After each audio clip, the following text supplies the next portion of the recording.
Hello everyone, good morning, नमस्कार, सुप्रभात। आशा करता हूँ सब बढ़िया रहेंगे, सब बढ़िया होंगे और सब बढ़िया काम कर रहे होंगे मैथमेटिक्स में और किसमें। तो इसी आशा के साथ मैं अपने टॉपिक को शुरू करता हूँ और ये आपसे पूछना चाहता हूँ, आपको बताना भी चाहता हूँ कि आप लोगों ने शायद टिपिकल प्रॉब्लम्स जो मैंने डिस्कस किए थे लास्ट टाइम वो आपने सॉल्व कर ली होंगी। ये मेरा सवाल था। और दूसरा सवाल मेरी साइड से मैं ये बताना चाहता हूँ कि मैंने कुछ प्रॉब्लम्स आपके साथ डिस्कस की थी, कुछ अच्छे अच्छे टिपिकल प्रॉब्लम्स थे related to the sum of the n terms, है ना। और रेशोज हमने कैसे फाइंड आउट किए, कैसे जनरल टर्म्स से हमने नेगेटिव टर्म्स फाइंड आउट किया। तो आज मैं कम टू द पॉइंट, बच्चे सोच रहे होंगे एनसीईआरटी में तो वो ऐसा कुछ क्वेश्चंस नहीं आए, आर डी शर्मा में से आप पुट करवा रहे हो। भैया मैं ना तो आर डी शर्मा में से करा रहा हूँ, ठीक है, ना मैं एनसीईआरटी के क्वेश्चंस को स्पेशलाइज कर रहा हूँ, बस वो कोरिलेट कर रहे हैं एक दूसरे के साथ, है ना। बेसिक बेसिक में बातें डिस्कस कर रहा हूँ। अब मैं आपके सामने कुछ स्पेसिफिक प्रॉब्लम्स हैं एनसीईआरटी की, वो डिस्कस करने जा रहा हूँ, ठीक है। जिसमें से एक प्रॉब्लम आपके सामने है 5.4 optional exercise question number 333। Okay, so let me start. What is the question right now? A ladder has rung 25 centimetre apart. Ladder has रंग समझ रहे हो ना भाई। सीढ़ी चढ़ने के लिए जो आपके पास डंडा होता है ना, सीढ़ी वाला, उसको रंग कहते हैं, ठीक है। तो वो 25 सेंटीमीटर अपार्ट हैं। सीढ़ी देखिए ना आप लोगों ने, ये सीढ़ी होती है, ठीक है। और उसमें ये रंग्स होती हैं इस तरीके की, और ये टॉप रंग हो गई, ये बीच में हो गई। तो इनके लिए डिस्टेंस है वो कितना है? 25 सेंटीमीटर अपार्ट है, मतलब ये डिस्टेंस है 25 सेंटीमीटर, ठीक है जी। आगे क्या कहते हैं? The rungs decrease uniformly, the rungs decrease कम हो रही है कैसे? Length wise, in length from 45 centimetre at the bottom, मतलब सबसे नीचे वाली जो है वो 45 सेंटीमीटर है और सबसे टॉप वाली है वो क्या है? 25 centimetre, 25 centimetre at the top, ठीक है। ये तो मैंने गिनती की 5 लेटर ले रखी हैं, 5 रंग, मुझे नहीं पता। मैं यहाँ पे शायद इनको मैं थोड़ा डॉट डॉट डॉट दिखा दूँ कि भैया हमें नहीं पता कि कितने रंग्स हैं, पर ये पता है कि बॉटम की 45 सेंटीमीटर है, टॉप की 25 सेंटीमीटर है, और हर दो रंग्स के बीच में जो डिस्टेंस है वो 25 सेंटीमीटर है। क्वेश्चन क्या कहता है? If the top and the bottom rungs are 1.5 metre apart, यानी कि ये टॉप और ये बॉटम, इनके बीच में जो डिस्टेंस है, समझ लो ना, bottom rungs that is 2.5 metre. भैया सेंटीमीटर में कन्वर्ट करो ना तो पता चलता है 250 सेंटीमीटर। सर क्यों कर रहे हो कन्वर्ट भैया? We have already in the length of rungs in the centimeter and distance between the top and bottom rung is 2.5 meter. Just convert them into centimeter. That is 250 centimeter. Done. So what is the length of wood required for the rungs? Means rungs में जो wood use हुई है वो बताना है। So student, first of all मतलब length बतानी है, टोटल लेंथ, यानी कि SN निकालना है। देखा जाए तो ऑफ कोर्स कि पहले रंग्स की कितनी लेंथ है, दूसरे की कितनी है, तीसरे की कितनी है, ये तो पता ही नहीं ना। हाँ ये पता है कि A ये है, L वो है, लास्ट टर्म है ना। अगर मुझे पता चल जाए कि फर्स्ट और लास्ट कितनी है, ये टोटल N पता अगर लग जाए तो मैं SN निकाल दूंगा। क्लियर हो गया पॉइंट? कि यार ए दे दिया, अगर मेरे लिए बॉटम रंग फर्स्ट टर्म है तो मेरे लिए टॉप रंग लास्ट टर्म है। According to AP uniformly decrease हो रही है ना, इसका मतलब this is form an AP. Of course सवाल ये है कि टॉप से टॉप और बॉटम के बीच कितने नंबर ऑफ रंग्स हैं वो हमें निकालना है। सिंपल एज दैट है students. The distance between two rung is 25 centimetre, the total distance is 250 centimetre. तो भैया ध्यान से देखने वाली बात है। तो आपको सीधा मैं बताना चाहूँगा कि नंबर ऑफ रंग्स कितने होंगे। Of course total distance divided by individual distance between them. Okay, +1 करना है।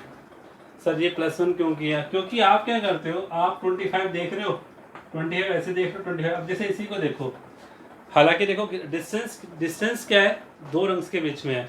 अब आप एक बार इसी एग्जांपल के तौर पर इसी को देखो, मान लो ये 5 रंग्स हैं, 5 रंग्स हैं, ठीक है। डिस्टेंस कितनी बार काउंट हो रही है? 1 2 3 4। ऑफ कोर्स, यानी कि 4 बार काउंट हो रही है, एक कम हुई ना, इसका रंग फालतू है, डिस्टेंस कम है। और अभी हम क्या ले रहे हैं, टोटल डिस्टेंस 250, दो रंग्स की डिस्टेंस 25। जब मैं इसको डिवाइड करूँगा कि ऐसे कितने डिस्टेंस होंगी, तो उसमें एक प्लस करना पड़ेगा ना, तभी तो रंग्स ज़्यादा आएंगी। क्लियर है? जैसे देखो 25 फॉर एग्जांपल, मैं मान लेता हूँ 1 2 3 4 5 रंग्स हैं, कहने को 5 रंग्स हैं, इनके जो डिस्टेंस कितना दिख रहा है, 1 2 3 4 दिख रहा है ना, 25 25 25 25। That's my point. So number of rungs will be always more than 1, that is 11। Okay, total rungs 11 हो गई। इसका मतलब total would required S11 means 11/2 A plus L. What is A? That is the first term, 45. What is L? 25.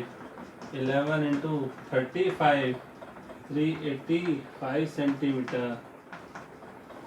Okay, तो students ये छोटा सा basic question था, ध्यान से देखना कैसे हमने इसको सोल्व आउट किया है। Just a logical question is there. Okay, let me see another question. Students, another question of NCERT, that is an exemplar problem. What it said, houses are in a row, number 1 2 3 up to 49. Okay, statement देख लीजिएगा। Question ये कह रहा है, show that, वो ऐसे show कर रहा है कि there is a value of a x, house number जिसका नंबर एक्स है 1 to 49 के बीच में, सच दैट, इस प्रकार है, ध्यान से देखो, हाउस रो में थे, ठीक है, पहले हाउस का हाउस नंबर 1 है, लास्ट वाले का 49 है, इनके बीच में एक हाउस नंबर ऐसा है जिसका नंबर एक्स है। तो वो क्या कह रहे हैं, उस हाउस नंबर जो इसका नंबर एक्स है, तो question is this, the number of sum of the numbers किसके, हाउसेस के, the sum of the numbers houses which preceding it, preceding मतलब जो इससे पहले है, equal to the sum of the numbers on the houses of following it, जो इससे आगे आने वाले हैं। ठीक है, प्रीसीड समझ रहे हो ना, जो इससे पहले वाले हैं और फॉलो जो इसके आगे आने वाले हैं।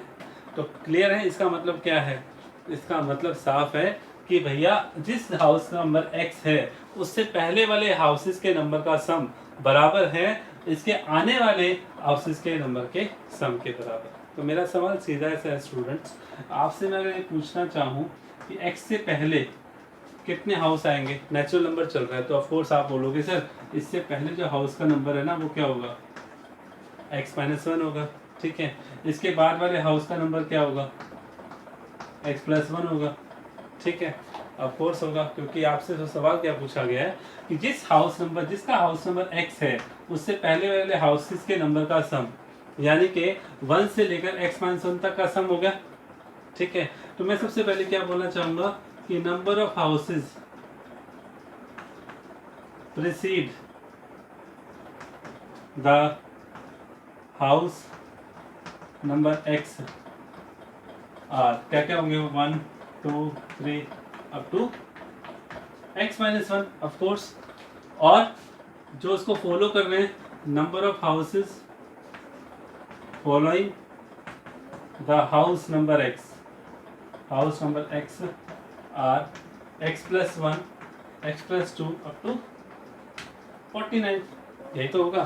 तो सवाल क्या है यार, अकॉर्डिंग टू क्वेश्चन, x से पहले जितने भी हाउसेस के नंबर उनका सम बताइए, वहाँ काउंटिंग चल रही है 1 से लेके x-1, तो इनका सम इक्वल है किसके, यार 1 से लेके x-1 तक का सम क्या होगा, of course x-1, some of x-1, क्योंकि नंबर ऑफ टर्म्स वही तो है ना, x-1 तक भूल तो नहीं गए ना, नेचुरल नंबर चल रहा है यार। तो सम ऑफ x-1 इक्वल टू किसके, इसके बाद वाले हाउसेस के हैं x+1 से लेके 49, मतलब आपको x+1 से लेके 49 तक का सम चाहिए। Just remember the condition of the next numbers, याद है आपको, मैंने आपको बोला था कि कैसे इनका सम आएगा, नेक्स्ट वाले सम कैसे आते हैं, या टोटल सम 1 से लेके 49 है, ठीक है, उसमें से 1 to x माइनस कर दो, 1 to 49 जो हाउसेज हैं उन सबका सम, उसमें से 1 to x इनका हाउस नंबर है उसको माइनस कर दिया, तो क्या बचेगा, x+1 से लेके 49 बचेगा। क्यों, तो सिंपल है कि यानी कि आने वाले जो सम है x प्लस 1 से लेके 49 वो कैसे आएंगे? आप टोटल हाउस 49 में से 1 से लेके 49 में से किसको माइनस कर रहे हो? 1 से लेके x तक के। तो ये कंडीशन है। ओके, आई होप आपको समझ में आया होगा। Just we have to solve it right. तो that is x of x minus 1 upon 2 2a x minus 1 into d 49 upon 2. Just you can apply the formula 2, that is x minus 1 as 49 is 1 plus last, of course total है, और x upon 2 2a plus, देखा जाए तो मैं इसमें a plus l लगा सकता हूँ इजीली, कोई मतलब ही नहीं है। आप यहाँ कंफ्यूजन हो गया तो चलो मैं तीनों में a plus l का फॉर्मूला लगा दूँ, आपको कंफ्यूजन नहीं होगा। सिंपल एज दैट, क्योंकि नेचुरल नंबर तो चल ही रहा है, तो we have no doubt about it. That is S of x minus 1 में क्या है? 1 से लेके x माइनस 1 तक का है, तो फर्स्ट टर्म 1 है, l आपकी x माइनस 1 है, टोटल टर्म्स तो x माइनस 1 ही है ना। तो a plus L is equal to 49 में क्या है? टोटल 49 है upon 2 a plus L. Next S x में क्या है? टोटल x अपॉन 2 है, फर्स्ट 1 है और x क्या है? Last. Simple as that. Just solve it. What we get, that is 1 and 1 cancel out. That is x square minus x upon 2 is equal to 49 upon 2 into 50 minus x square plus x upon 2. Okay. Just solve the quadratic equation and get the value of x. Clear students? So first of all solve it. ये minus को इधर ले आओ, plus हो जाता है। This 2 and this 2 cancel out. Just take an LCM. They will cancel out each other. Minus x square plus x go there, and that we have x square minus x plus x square plus x is equal to 49 to 50 2540, and that is cancel out. 2x square 2540. What we have? x square 1 2 2 5 x is equal to plus minus square root of 1 2 2 5. Okay, and what it become? That will become 3 5. So x equal to 35. तो house number 35 वो plus minus, of course minus तो reject हो गई, minus ले ही नहीं सकते, house number है ना, can not be negative. Will get, चलो लिख दो plus minus 35, but x equal to 35 and x equal to minus 35, not possible. Number of houses cannot be negative. Is it clear? So this is the question number 4 of the NCERT example problems, that is 5.4 NCERT example, sorry, NCERT problem. So next we have another problem. So students, another question is find a sum of all natural number less than 1000 which neither divisible by 5 nor by 2. मतलब आपको 1 to 1000 में वो सभी numbers का sum find out करना है जो ना तो 5 से डिविजिबल हैं और ना ही 2 से, मतलब 5 की टेबल वाले भी नहीं चाहिए, 2 की टेबल वाले भी नहीं चाहिए। अब जरा सोचो यार, जो 5 की टेबल से जा रहा है और जो 2 की टेबल से जा रहा है, ऐसे नंबर भी होंगे जो दोनों टेबल से भी जाते हैं। थिंक अबाउट इट ना। तो सिंपल सा लॉजिक है स्टूडेंट्स। क्या करोगे? उसने बोला ना तो मुझे 5 से डिविजिबल वाले नंबर चाहिए, ना ही मुझे 2 से डिविजिबल वाले नंबर चाहिए। इसका मतलब क्या है? बिल्कुल साफ है कि 1 to 1000 से less natural number, first of all we have 1 to 999। Okay, उनमें से क्या करो, 5 से डिविजिबल वाले और 2 से डिविजिबल वाले दोनों ही माइनस कर दो, खेल खत्म। बिल्कुल सही है सर, बिल्कुल सही बात है सर आपकी। तो कर लेते हैं अकॉर्डिंग टू क्वेश्चन। क्या कर रहा हूँ, ध्यान से देखना।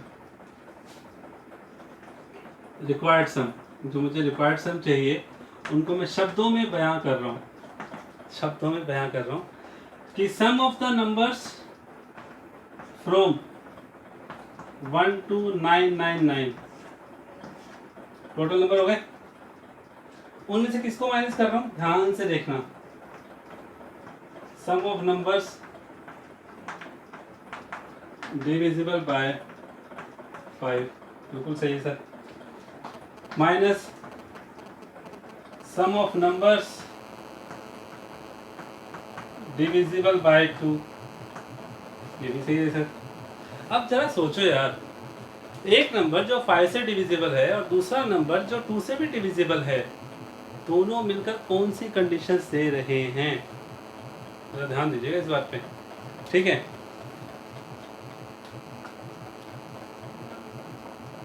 सो first of all what we have to do for this, ध्यान से देखिएगा।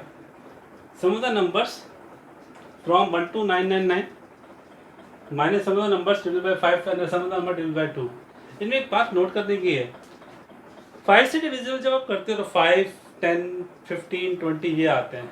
2 से डिविजिबल जब माइनस करते हो 2, 4, 6, 8, 10, अरे 10 तो इसमें भी आ गया, 10 उसमें भी आ गया, 20 इसमें भी आएगा, 20 इसमें भी आएगा, तो 2 बार माइनस हो गया। ना ना ना ना ना, ऐसे कैसे हो सकता है सर? इसका मतलब आपको एक बार तो प्लस करना पड़ेगा। कौन? Sum of numbers divisible by both 2 and 5, जो दोनों से जाते हैं यार। और वो कौन है? 10 है, समझ रहे हो ना? 10 10 10। तो simple as that, just solve it. I have written you, that is 1 2 3 up to 999. This is the sum minus the table of 5, 10, 15 up to 995. Another 2, 4, 6 up to 998. Because less than 1000 we have to found. Plus 10, 20, 30 minus plus 990. What is this? What is this? Of course, just a look at this question.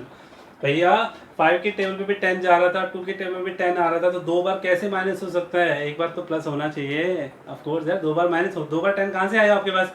जब 5 के table में से 10 हट गया, 2 के table में से 10 कैसे हट जाएगा? उसको हटाना पड़ेगा ना, तो वो कैसे हटेगा? फिर छाटोगे क्या? 10, 20, 30, 40 हटाओ फिर करो, ऐसा पॉसिबल नहीं है। इसलिए क्या किया, सीधा एक बार प्लस कर दिया।